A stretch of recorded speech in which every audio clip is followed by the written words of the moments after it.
Did Canadian immigration officials try to spin the Edmonton U-Haul terror attack as an opportunity to pat themselves on the back? I've got exclusive access to information documents to show you exactly what I mean. Rebel News has just received 249 exclusive access to information documents about convicted attempted murderer Abdulahi Hassan Sharif. We got those documents from Immigration, Refugees, and Citizenship Canada. Now, back in 2017, Sharif went on a rampage in Edmonton outside of an Eskimos game. First striking a police officer with his car before then stabbing that police officer multiple times. Sharif then commandeered a rental truck and ran down 4 more pedestrians. The flag of the terrorist group ISIS was found in the truck by police. Now, recently, Sharif was convicted of 5 counts of attempted murder, but inexplicably, he was never charged with any terrorism-related offenses. Sharif is a Somali national who managed to enter Canada and receive refugee status, even though he was ordered deported from the United States back to Somalia in 2011. Now, in the wake of Sharif's 2017 arrest, we asked Immigration, Refugees, and Citizenship Canada for any communications they had about him.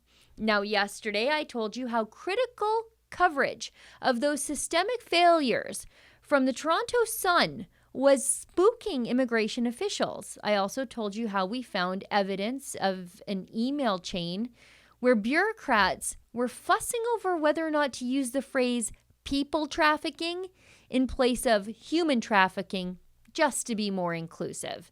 Today, I'll tell you what I can about how Immigration, Refugees, and Citizenship Canada bureaucrats plan to use the Abdulahi Sharif terror attack to brag about themselves, to use it as a quote-unquote opportunity. And I say tell you what I can because some of these documents are redacted due to solicitor-client privilege, as you can see here on page 54 and again on page 137.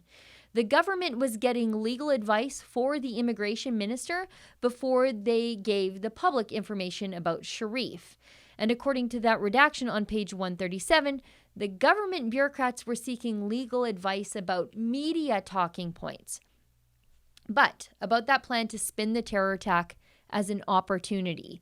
It's here on page 41. Just look at this email. And as we read this, remember it's in the context of a terror attack in Edmonton that saw a cop run down and then stabbed, and then 4 other people run down using a rental truck, and then that ISIS flag was found in the mix. Here we go. Well, it seems the lead on this might be public safety. It might be an opportunity as a responsive point to refer a bit more specifically to ongoing work on collaborating together on a streams of measure/strategy to further enhance overall border management in order to protect the integrity of both our asylum and migration systems against continuing migration pressures, and maybe hint to a proposal submitted. Immigration officials and Public Safety Canada saw the terror attack as an opportunity to boast about all the work they think they're doing at the border to make sure the Abdulahi Hassan Sharifs of the world aren't getting into the country. It's right there in the email. It might be an opportunity, they said. Imagine that. 5 counts of attempted murder, and government officials were trying to spin this as an opportunity to talk about themselves. Now, on Monday, we conclude this investigation by showing you the information about Sharif the government wanted to withhold from you. For Rebel News, I'm Sheila Gunn Reid. It takes a lot of time and money to do these sorts of access to information investigations. And trust me, they aren't all winners, but you don't know until you read every single word on the page. Now, one of the best ways to support the investigative, independent journalism we do here at The Rebel is to treat yourself to a Rebel subscription. You get access to all of our premium content, including my weekly show, and you get to support us in return. Just go to premium.rebelnews.com.